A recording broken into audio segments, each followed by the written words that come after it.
नमस्कार, फौजी lecturer YouTube channel पर आपका स्वागत है। आज हम आपको बताएंगे कि मैंने फेसबुक पर जो आईडी बनाई थी वो पागल फौजी के नाम से क्यों बनाई थी।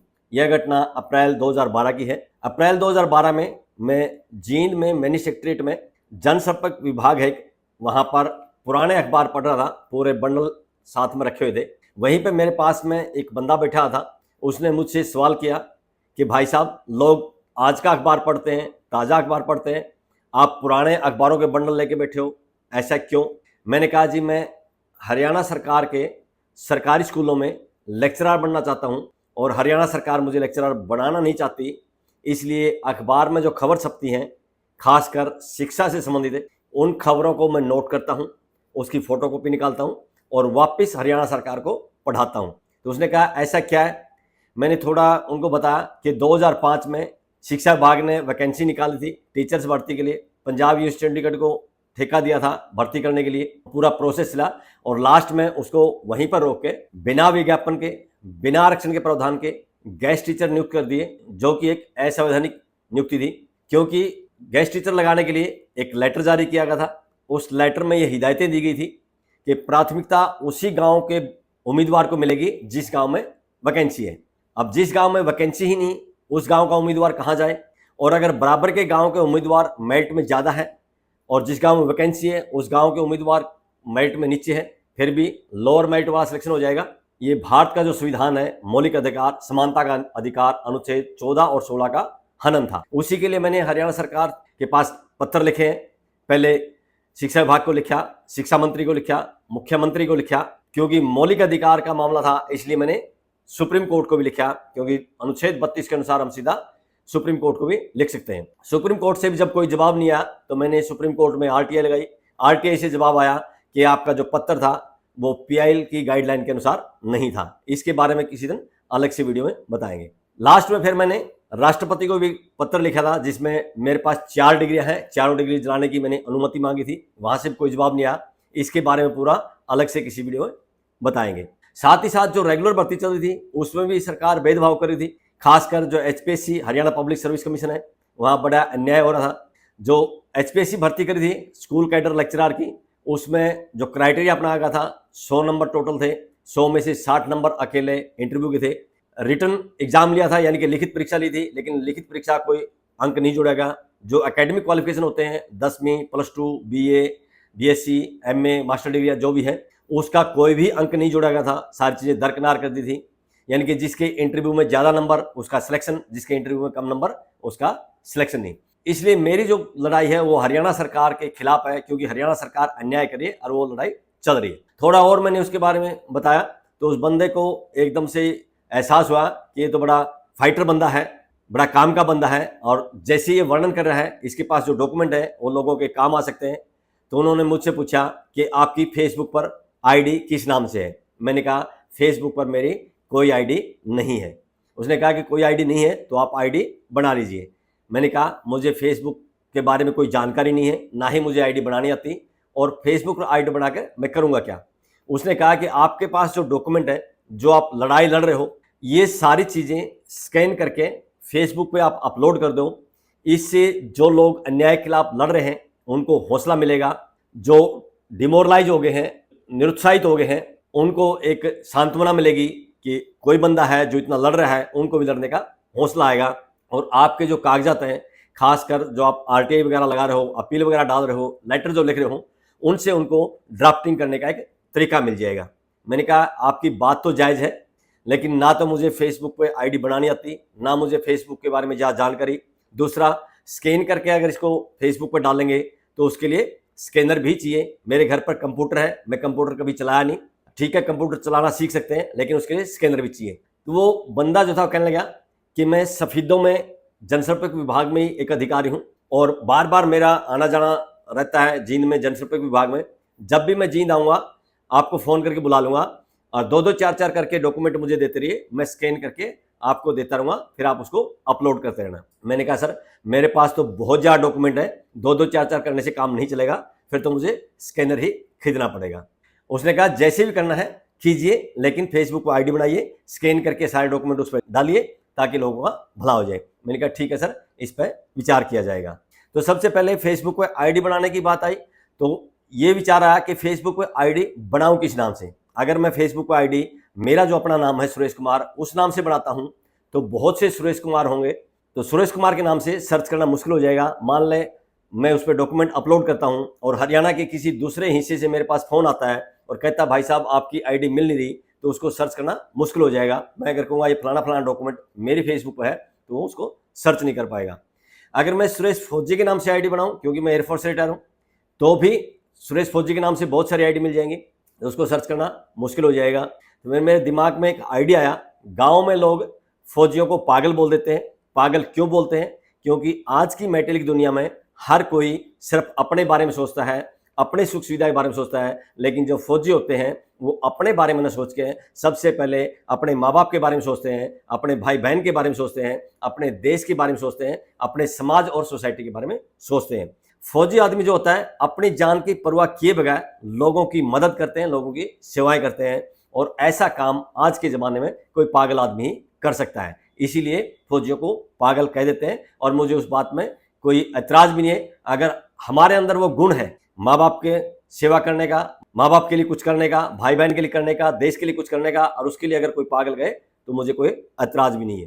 तो जब नाम ये डिसाइड होगा कि पागल फौजी के नाम से आईडी बनाया जाए, अब सवाल उठा अगर पागल फौजी के नाम से आईडी बनाए, पागल फौजी के नाम से और भी कई आईडी उपलब्ध थी पहले से, फिर मेरे फोटो को कोई पहचानेगा नहीं, तो कोई एक ऐसा फोटो लगा जाए जिससे उसको बताया जा सके कि आप सर्च में जाइए, पागल फौजी लिखिए, इस नाम का फोटो आएगा, उसको आप क्लिक कीजिए, वहां पे आपको डॉक्यूमेंट मिल जाएंगे। बचपन से ही मैं नेताजी सुभाष चंद्र बोस का फॉलोअर रहा हूं। उसकी जो जीवन की घटनाएं हैं, उसने मेरे जीवन की घटनाओं पर बड़ा असर डाला है। तो मैंने नेताजी सुभाष चंद्र बोस की एक फोटो वहां लगाई जो फेसबुक पे लगती है, पागल फौजी के नाम से आईडी बनाई। फिर मैंने स्कैनर खरीदा ताकि स्कैन करके सारे डॉक्यूमेंट उस पर अपलोड किए जा सकें। अब जैसे मैंने यूट्यूब पर चैनल बनाया है, बच्चे के कहने बना है, फौजी लेक्चरर के नाम से बना है। इसमें यूट्यूब पर वीडियो अपलोड करने के लिए, वीडियो बनाने के लिए एक फ़ोन की जरूरत थी, इसलिए अब मैंने स्पेशली यूट्यूब की वीडियो बनाने के लिए ये एप्पल का फ़ोन खरीदा है। उसमें स्कैनर खरीदा था, इससे मैं फ़ोन खरीदा है लोगों की मदद के लिए। तो धीरे धीरे करके मैंने एक एक डॉक्यूमेंट स्कैन कर करके उस पर डालता गया, लोग साथ में जुड़ते गए। पूरे हरियाणा से फ़ोन भी आते थे और मैं उनको बताता था भाई इस तरह से आप सर्च में जाइए, पागल फौजी नाम से सर्च कीजिए और नेताजी सुभाष चंद्र बोस की फ़ोटो आएगी, वो मेरी अपनी फेसबुक आईडी है, और वहाँ पर फोटोज़ में जाइए, आपको ये डॉक्यूमेंट वहाँ पर मिल जाएंगे। बहुत से लोगों को मदद भी मिली है, बहुत से लोगों ने फ़ोन भी किए हैं। जो आरटीआई लगाता था, अपील डालता था, वो भी उसमें डालता था। और 2012 से लेके 2018-19 तक मैं फेसबुक पर काफ़ी सक्रिय था, उस पर डालता था। 18-19 के बाद मेरी फेसबुक पर सक्रियता काफ़ी कम हो गई थी। अभी क्योंकि बच्चे कहने से मैंने दोबारा फिर यूट्यूब चैनल बना है, तो अब यूट्यूब पर जो पीछे फेसबुक पर डॉक्यूमेंट डाले थे उन सबको पूरे विवरण के साथ डालेंगे, ताकि लोगों को हौसला मिले, अन्याय के खिलाफ लड़ने के लिए एक जज्बा आए। लोग ये ना सोचें कि मेरे साथ ही अन्याय क्यों होता है, दुनिया में ऐसे बहुत से लोग हैं जिनके साथ अन्याय होता है। जब भी अन्याय होता है हिम्मत नहीं हारनी है, कोशिश करते जाना है, सफलता मिले या ना मिले। तो शुरुआत में जो मेरी फेसबुक आईडी थी वो पागल फौजी के नाम से थी। कुछ लोगों ने कहा भी पागल फौजी के नाम से क्यों बना रखा है, मैंने कहा भाई लोग बोल देते हैं, हम मान लेते हैं, कोई फ़र्क नहीं पड़ता। असली कारण ये है कि इसके नाम से सर्च करना आसान हो जाता है।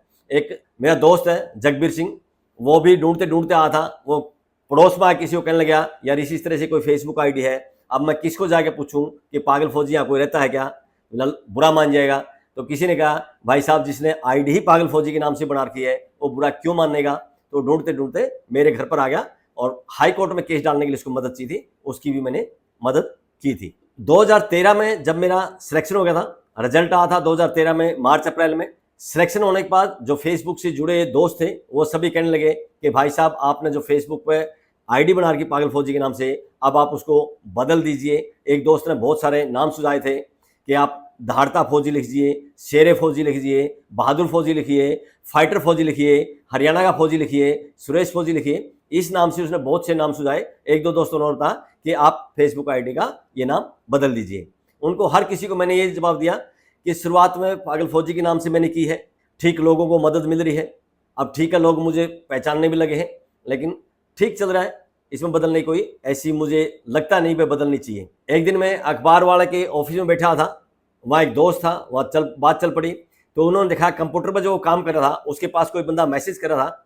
अगर मान ले मेरी आईडी जो है पागल फौजी के नाम से है, तो उसमें जो टाइपिंग करता लिखा आ रहा था, यानी कि मैं टाइप कर रहा हूँ किसी पास, सामने वाले को जो दिखाई दे रहा वहाँ ये नहीं दिखाई दे रहा कि पागल फौजी इज टाइपिंग, बल्कि ये दिखाई दे रहा पागल इज टाइपिंग। तो उस रिपोर्टर ने मुझे कहा कि आपका पूरा नाम अगर ये आएगा पागल फौजी इज टाइपिंग, फिर उसका अलग संदेश जाता है, और अगर ये लिखा आता है पागल इज टाइपिंग, तो आपके जो चाहने वाले हैं, आपके जो दोस्त हैं, जो इनकी आप मदद करते हो, उनको अच्छा नहीं लगता, इसलिए आपने ये नाम बदल लेना चाहिए। अभी आपका सिलेक्शन भी हो गया। मैंने कहा ये बात आपकी जायज़ है, ये प्रैक्टिकल चीज़ है, और जो चाहने वाले हैं, जो दोस्त हैं, जो हमारा अच्छा चाहते हैं, वो नहीं चाहते कि उनको सामने ऐसे लिखा दिखे कि पागल इज टाइपिंग। मैंने कहा ठीक है, अब इसका बदलने पे विचार करते हैं।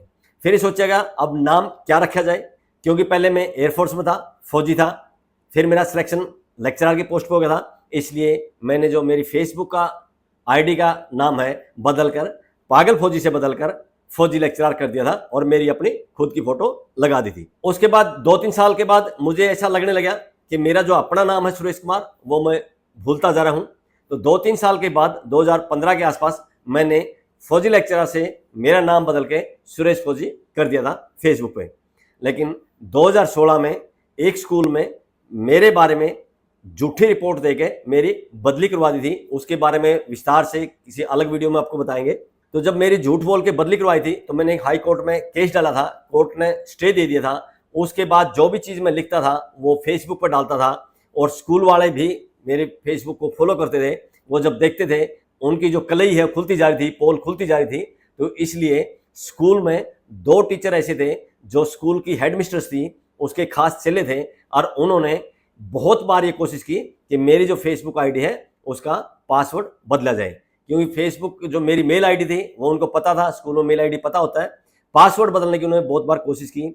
2016 में एक दिन में कम से कम 15 से 20 बार मेरे पास मैसेज आते ईमेल पे कि आपका पासवर्ड बदलने के लिए नया पासवर्ड ये दिया गया है। तो मुझे समझ में नहीं आता ऐसा कौन कर रहा है। उसके बाद मेरी जो फेसबुक है वो चलनी बंद हो गई थी। जब 2-3 दिन तक मेरी फेसबुक नहीं चली, तो मैंने दूसरों से पूछा, भाई फेसबुक नहीं चल रही है, क्या आपकी फेसबुक भी नहीं चल रही है, या फेसबुक में खराबी आ गई है? अगर फेसबुक में खराबी आ गई, वो घंटा, आधा घंटा, 2 घंटे के लिए हो सकती है, 2-3 दिन के लिए नहीं हो सकती। सिर्फ मेरी फेसबुक नहीं चल रही। तो 1-2 जो दोस्त थे, जो रिपोर्टर थे, अखबार में थे, उन्होंने कहा कि नहीं, फेसबुक में तो कोई प्रॉब्लम नहीं है, हमारी आईडी ठीक चल रही है। मैंने कहा मेरी आईडी नहीं खुल रही है। मैंने जब उनसे पूछा भाई इसका समाधान क्या है, उनको भी इतनी जानकारी नहीं थी, कहने लगे हमें नहीं पता। फिर मैं खुद ही कंप्यूटर पर बैठ के उसको सर्च मारने लगा, भाई कहीं कुछ मिल जाए जिससे पता चल जाए भाई समस्या क्या है। तो वहाँ सर्च करते करते एक हेल्प का ऑप्शन आया। वहाँ जब मैंने क्लिक किया तो उस पर लिखा आया कि जो फेसबुक के रूल्स हैं आपने उनका वायलेशन किया है, उल्लंघन किया है, इसलिए आपकी फेसबुक को बंद कर दिया गया है। मैंने उसका जवाब दिया कि मैं एयरफोर्स से रिटायर बंदा हूँ, फौजी आदमी हूँ, सारा काम हम कानून के अनुसार करते हैं, रूल के अनुसार करते हैं। मैंने फेसबुक के किसी भी रूल का उल्लंघन या वायलेशन नहीं किया है, इसलिए आपसे निवेदन है मेरी फेसबुक को चालू करने का, शुरू करने का कष्ट करें। उनका मैसेज आया कि हम इसको चालू करने की कोशिश कर रहे हैं, लेकिन आप उससे पहले एक आई कार्ड स्कैन करके यहाँ अपलोड कीजिए, जिसके अंदर आपका पूरा नाम हो, डेट ऑफ बर्थ हो, और फोटो लगा हो, और जो आई कार्ड हो किसी गवर्नमेंट द्वारा अथराइज हो, यानी कि गवर्नमेंट द्वारा बनाया हो। मैंने फिर सोचा जो आधार कार्ड है वो भारत सरकार के द्वारा चला गया था, भारत सरकार का है, तो मैंने आधार कार्ड को स्कैन किया, उसकी कॉपी उस पर अपलोड की, और अपलोड करने के बाद फेसबुक का मैसेज आया कि आपने जो डॉक्यूमेंट अपलोड किया है उसके ऊपर आपका नाम सुरेश कुमार है, लेकिन जो आपकी फेसबुक आईडी है वो सुरेश फौजी के नाम से है, क्या हम इसको चेंज करके सुरेश फौजी से सुरेश कुमार कर दें? मैंने उसका जवाब दे दिया यस, और उन्होंने फिर उसको चेंज करके सुरेश फौजी से सुरेश कुमार कर दिया। उसके बाद से जो नाम है मेरा कभी नहीं बदला गया है। अब जो मेरी फेसबुक आईडी है वो सुरेश कुमार के नाम से है, और अब अगर मैं कोशिश करता हूं उसको बदलने की, अब वो बदला भी नहीं जा रहा है। तो जो फेसबुक के जो डॉक्यूमेंट डाले थे उन्हीं से संबंधित आगे आने वाली बहुत सी अलग अलग वीडियो आपको बताएंगे। 2005 की जो वैकेंसी थी उसके बारे में बताएंगे, आरटीआई एक्ट के बारे में बताएंगे, आरटीआई रूल्स के बारे में बताएंगे, आरटीआई लगानी कैसी है, समस्या क्या क्या आएंगी, समाधान क्या होगा, अपील कैसे लगानी है, गुमराह करने वाले जवाब दे तो क्या करना है, कई बार क्या करते हैं बैक डेट का लेटर डाल देते हैं। तो इस तरह की जो समस्या आएंगी उन सबका समाधान भी बताएंगे। हरियाणा सरकार के खिलाफ जो इतनी लंबी लड़ाई चली है उनकी भी अलग अलग बहुत सी वीडियो डालेंगे। झूठी रिपोर्ट करके मेरी बदली करवाई थी उसके बारे में भी बहुत कुछ बताएंगे। आज की इस वीडियो में बस इतना ही। वीडियो पसंद आई हो तो लाइक कीजिए, दोस्तों के साथ शेयर कीजिए। इसी तरह की सच्ची घटनाएं देखने के लिए चैनल को सब्सक्राइब कीजिए। बहुत बहुत शुक्रिया, धन्यवाद, जय हिंद।